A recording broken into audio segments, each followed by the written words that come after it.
Well, good morning, everyone. We're here again with Coherence Horsemanship Institute and coherencehorsemanship.com. And we're welcoming Bryan Owen, founder and developer of Photonic Health, LLC. And we visited with Donna, his wife, last week, talking about their photonic light emitting frequency technology instrument. They are dedicated to making health and healing easy for horse owners. And I would say I'm going to add to that people also, because I myself have had the benefit of this particular technology. Bryan specializing in energy work and balancing the body through acupoint meridians, muscle fascia connection, and emotional release. And complementing his other talents and specialties, Bryan is an applied equine podiatrist, and that's what we're here to talk about today. And he incorporates proper foot balance for optimal health, and his focus is helping horses that have chronic ongoing lameness and body issues that have not been resolved using other methods. And that's really what Coherence Horsemanship is about. It's about inspiring people to ask why something is a certain way, and that it doesn't necessarily have to be that way if we ask. And the next question is, how do I change that? And that's why you're here. And my first question this morning, usually I would start by saying, tell me the background and how you got there. Yes. But I want to ask a different question. Why are you calling it podiatry? I love that. And it's so different. And good morning, everybody, or afternoon, or wherever you're at. Again, she did a great interview for me, and we do appreciate being on this show, and we want to thank you for inviting us to be here.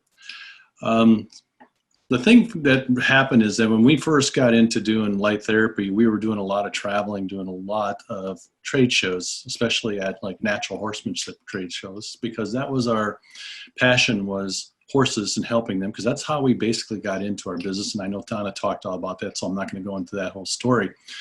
But at these shows, 99% of the questions, or 95, I'll go down a little bit lower than that, were questions about horses' feet. And I'd be going, well, you can do the ting points, you can do this, but I really didn't have that much knowledge on feet. And so it kind of got to a point where then I ran into a school that's located here in Florida. It's called Applied Equine Podiatry. And this school teaches what you do with the feet from a science-based versus just, this is what the last person did, or this is what you learned from the last person you worked for.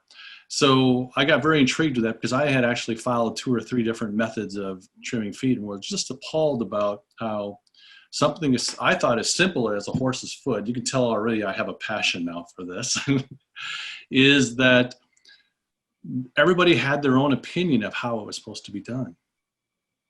You know, everybody thinks that the frog pumps the blood. Everybody thinks that you have a nice big frog on the bottom of the foot and that's good. That's actually very bad.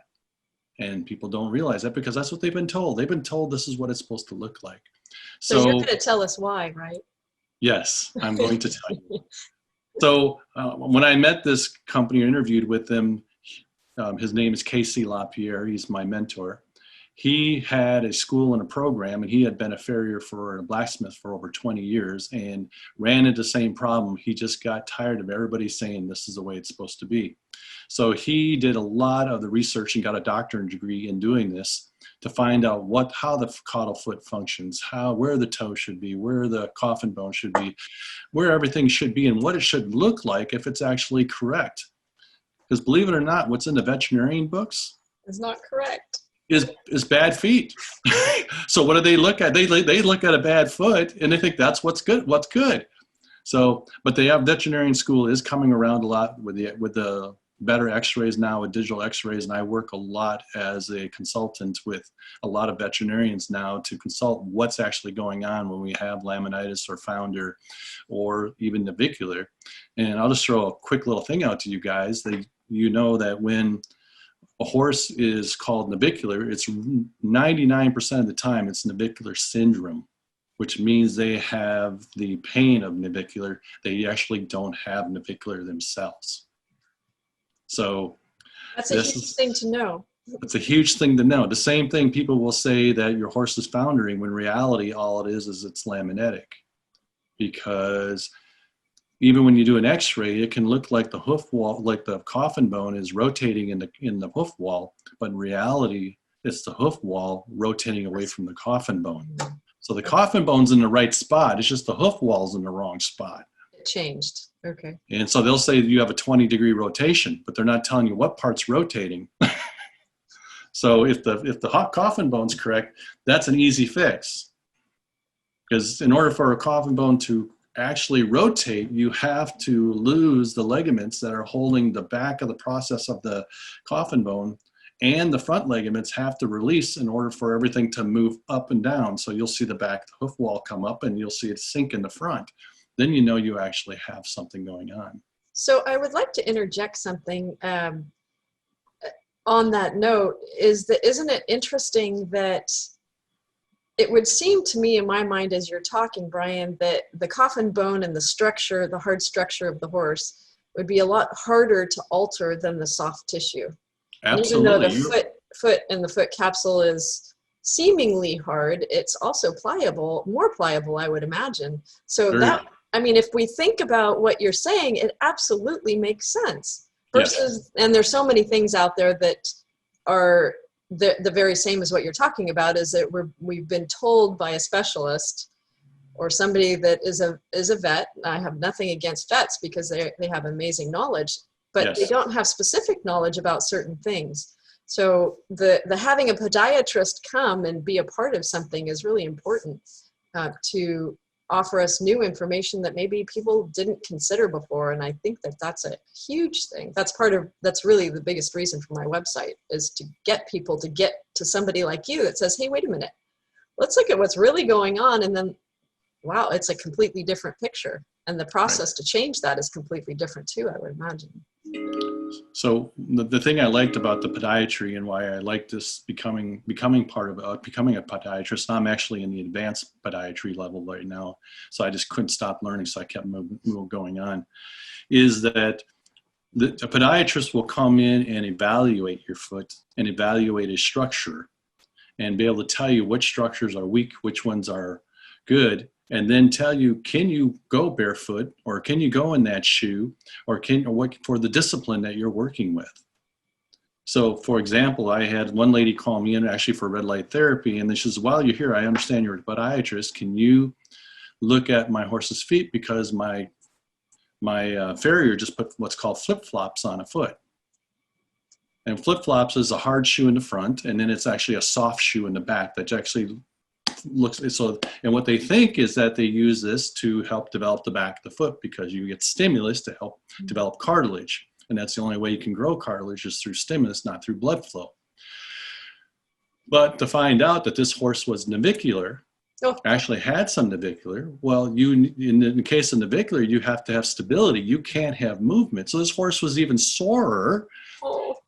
And then I went to her. I said, well, what is your goals for this horse? This horse is 16 years old. You're in third level dressage. She says, I want to go on for the next 2 more years and get to my level of dressage. And I said, okay, the way to do that is to go into hard bar shoe for 2 years. And then once that's done, we will then work on fixing the back of your foot, because it's going to take 6 months to 18 months to fix this horse's foot. So she'd been past her age of this horse. She's actually winning ribbons on this horse right now, between doing that and doing the light therapy that we showed him to do. And she is ready to retire the horse in about 6 months from now. And then we're going to go back to rehabilitate the horse and find him a good home, or she's going to keep him as a schoolmaster. Very nice. That's what you get with podiatry. So another question, and you mentioned this earlier, that radiographs are really, I feel like, the only way that you can really know moment by moment what's going on in that foot. And I'm amazed at how many farriers are out there that do not have that technology. I've met a couple, and they're extremely successful in their businesses, but wouldn't that be amazing if that was commonplace? Yes, it would be amazing, and it's really something that should be required, is that you're able to read radiographs, and that's part of what the second level that I went through was being able to do diagnosis and actually read radiographs and give. And I actually do have veterinarians I work with that I do consulting for to help them to figure out what they're looking at, because a lot of times they know what it should look like, but they don't know why it's happening or what's causing it to be a problem at this point. And the interesting part is it's not always just in the feet. Yeah, it's all connected Okay. together, isn't it? What we have found out with our business, because we do teach classes, and especially my high level classes, is that I call it a flywheel. And if you would put the horse's mouth at the top of a circle, and then the flywheel is going to the right, and then the next is the digestive system, and then the next one is the feet, and then the last one is the body. If any one of those four things are off, it can affect how your feet are doing. Because if the digestive system isn't working, you can have a metabolic imbalance, and you could have laminitis start happening. And then once you have laminitis, the feet changes to help itself to not be hurting through the laminitis, so that you'll have extra sole growth, you might have overrun bars, different things. Or if the teeth are off and they're not digesting correctly, they can create ulcers, and that can cause problems. And if the body's in pain, then they're not weighting their feet correctly. So it all comes collected. And if you don't go through all four things, then we always say, you're just going to chase. Yes. I'm going to look for the better saddle. I'm going to look for the better bit. I'm going to look for the better training. I'm going to figure out why this horse has always got its ears pinned back, because it's actually in pain. And we have found most of the time, training issue is more of a pain issue to start with. You get them out of pain. Most horses are very happy to be trained. Yes. Absolutely. It's one of the banner things on my website. So we're changing and helping horses inside and out. And how much, when you change what's going on the inside, everything on the outside changes, is what you're saying. Exactly. Yeah. And you'll notice it in the coat of the hair. You'll notice it in how they move, the muscle tone that you have, how their structure is, everything. And that's part of what we teach in our classes, is we go through the different levels of how to examine the structural part of a horse, how to do the meridian parts of the horse from the Chinese medicine, how to examine the feet correctly, examine the teeth correctly, so that all things are right. Because in feet alone, there's 7 different horse models as far as barefoot trimming of what the feet should be done, how they should be done. 7 different models. They cannot agree on what is correct. So who do you follow? And this is the question, is how do you know when somebody gives you information, whether that's viable information? Does right. it really? That's why I went to where I went to, is that KC actually went to the scientific part based on the 10 different structures of a foot. So instead of saying this is how you just trim a foot, this is what each structure should look at, and that will determine how you're supposed to trim the foot. He has his method, his HPT method, that you use once you've got things in balance. But to get them in balance, there's different things you might have to do. You might have to do the method, but then you might have to go into wraps, or go into a plastic shoe or something, or go into orthotics and different things to bring back those structures that are weak. And 60% of the time, 90% of the time, I'll just throw a number out there, everybody has that one foot with a low heel and long toe on it and can't figure out how they are supposed to fix it. And what they do is they keep lowering the heel and bringing the heel back, and it's called chasing the toe, because you don't have your structure. You have to put the toe in the right location and balance all the structure, and then add an orthotic in order to stimulate the back of the foot to make the back of the foot grow correctly. And so you keep referring back to structure, and it's structure, and it's structure, and there is no way to see the inside of a horse unless you have an image. Correct. That is but not everybody can do it with radiographs. But once you start knowing what you're looking at for a foot, you can tell what a stretched toe looks like, what a stretched frog looks like, what a good frog should look like. And then you pretty much can know what has to change in the foundation in order to get the structure to hold correctly. Now remember, structure is bone. Foundation is majority of the time cartilage. And cartilage only gets healthy mainly through stimulus. So if you want healthy bones, you have to work out. You have to have structure, right? It's kind of like people. Yeah. Kind of like people. If they become slugs, they get fat and they get weak bones. It's just what happens. It does. That's how cartilage works. Interesting. So if there were three things that you see regularly that are directly connected to a cause, do you have three things that you see that way? Sure. The number one thing that is the cause of poor feet is domestication. So horses don't typically walk 20 miles a day. They don't typically eat 24/7, foraging little parts at a time.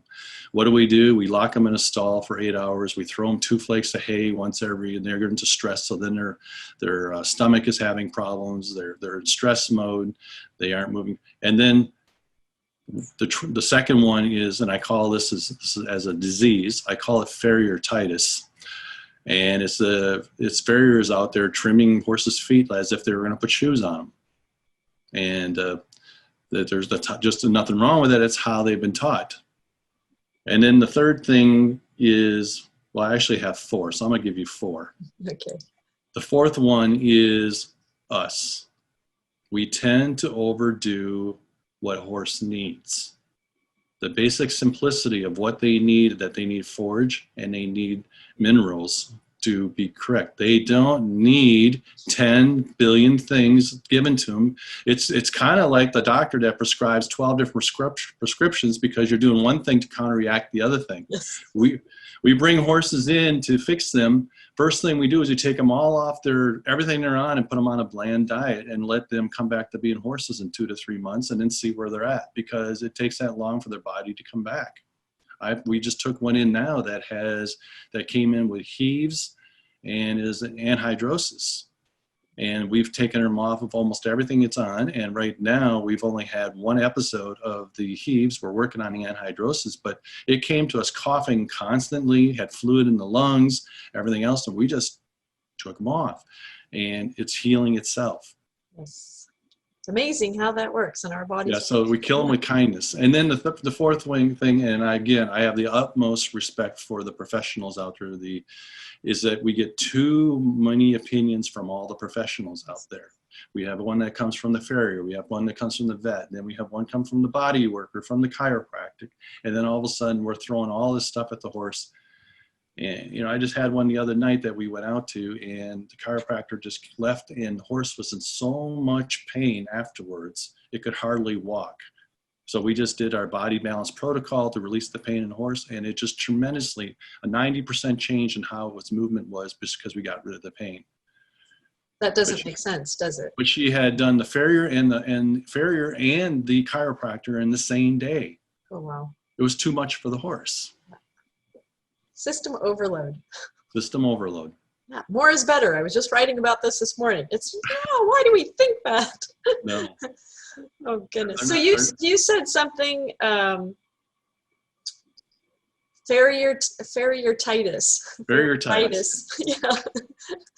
Yeah. Can you touch on that one more time?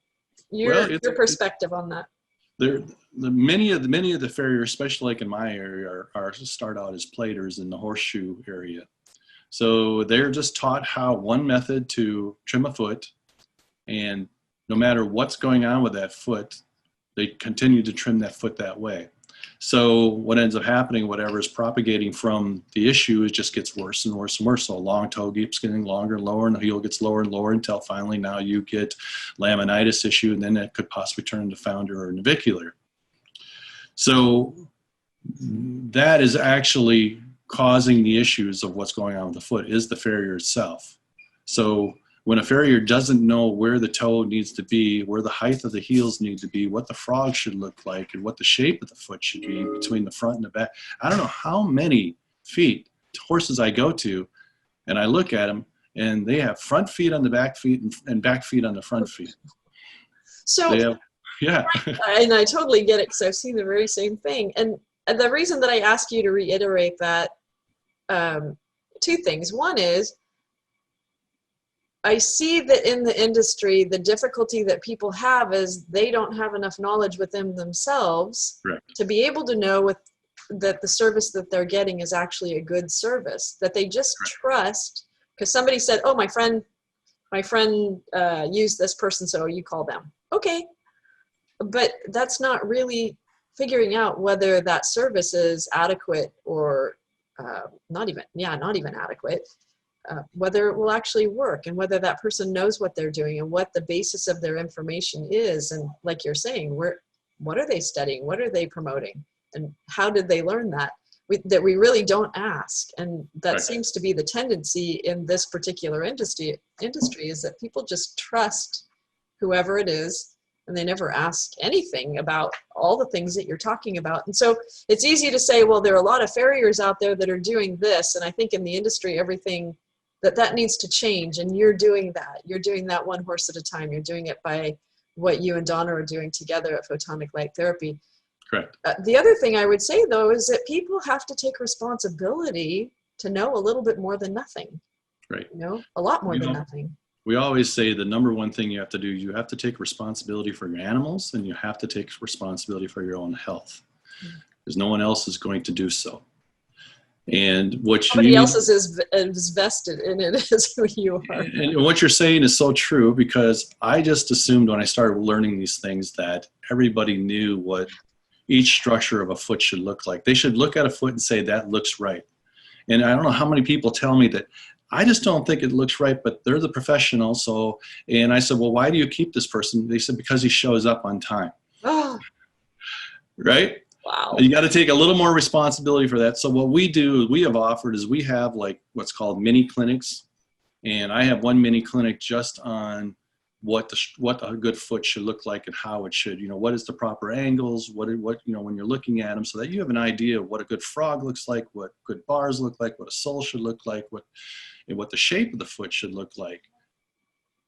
And we also have 3 levels of classes that we teach foot anatomy and so forth and everything in it, so that people can learn. And the reason I put this together is I went to my wife and I was talking about something, and she looked at me with a blank look, like, like the dog with the ears that head goes sideways. She goes, Bryan, I hear what you're doing, but I have no idea what you're talking about. And it's just, the light bulb came on to me that people just did not understand when they pick up a foot what they should be looking at. And that is the number one step, is just to learn those basic anatomies of what it is. I think we have that course out there for $56 for oh my goodness foot course. And I also have another one on laminitis, and I have another one on founder. I have one on digestive system, how it works. So are these listed on your website? They are listed on our website, and we also have them on an app if they want to do it just on their phone. I heard about that. They can take it out and do it on their phones right away. Okay, so we're going to embed some information onto this particular interview so that people have links to things that are on your site. So that's the number one thing to do, is learn what a good foot should look like, and then ask the questions. Yes. So you just answered my next question. That was, do you have 3 tips for people that would help them greatly? Well, that is the number one thing, is to take responsibility for yourself, for your animals and your horses. Start taking a look at what you need to educate yourself.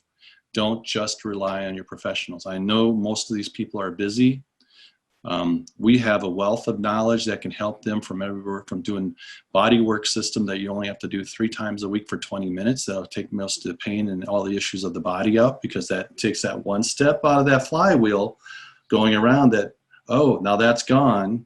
Now I can maybe look at the teeth, get that right. Maybe I can get the last thing would get what they're eating down right. And then, wow, now I can start working on the feet, and I'm working on feet only. So it makes life a lot easier. Taking care of all the other elements. Yeah. And then the last one is taking care of yourself, because if you're going to ride that horse, everything you got going on transfers into that horse when you're riding. The reason I know that is I also do a gait analysis if people want to have it done. And typically I do the gait analysis when the horse is with nothing on it, to see how they move. Then I put on the saddle to see if the saddle has an effect to it. Most of the time the effect happens is when the human gets into the saddle. Yes. So then tells you don't have to get a new saddle, tells you don't have to get, unless possibly your weight is affecting the saddle. And we've had that. We just had a really good saddle fitter come out and make a tremendous change in our horse, which I really was quite surprised. But it was when the weight went into the saddle is when the problem was. Yeah, they are worth their weight in gold when they're good at it, for sure. When they're good at it. But the nice thing about the gait analysis is it gives you a report exactly what's happening and what percentage things change just when you do the different areas. So that's something else that people can look at instead of investing $5,000 in a new saddle. Yeah. They might want to look at maybe there's a particular problem with this horse before they even start. It could be the feet. We did a gait analysis and got a 25% change in their feet just by balancing the feet through the HPT method, just by doing a balanced trim. Wow. 25% change in its gait. Huge. Improved its gait just by doing that. Well, and can you also imagine when you do those alterations with that large a percentage change, what's actually going on breaking down the system before you were changing that? That's right. So hock issues, spine issues, shoulder issues, joint issues. I mean, it's a vicious cycle. The one thing that people don't really understand is that there's something called proprioception in the feet. It's how much the horse actually feels where its feet are at. And I did a study with another gentleman, and we were doing neuromuscular dentistry. And when they would do the dentistry, I was getting about a 15% change in the proprioception down to the feet through that. But when I did the hyoid release, which is the hyoid apparatus, with the dentistry, we were getting 80% change to the feet. Yes. You can't train that. No, you can't train that. And just to share a quick story, I saw a horse that would not take a lead, whether it was right or left, I don't remember, it was so long ago, but it was at a forum, and the equine dentists were there, and they did that horse's teeth, and the guy came out at the end of the long weekend, 4 days later, and rode that horse, and it was doing flying lead changes and picked up that right lead just like nobody's business. Yep. So what you're saying, absolutely. Yeah. It all has to be working. Oh my goodness. You mean the teeth have a part of it? And yes. Teeth have a big part of it. And the other thing is teeth are just like feet. There's many, many different models out there of how they think the teeth should be done. And you guys have to educate yourself. Yes. Putting in a flat back mouth, just flatten the teeth. That was 10 years ago. Equine dentists were doing that because they stopped horses from dropping grain because they could get their mouth tighter. But it messed up the horses completely. You have to maintain an angle, which is the angle on the bottom teeth, which is called the angle of Cameron.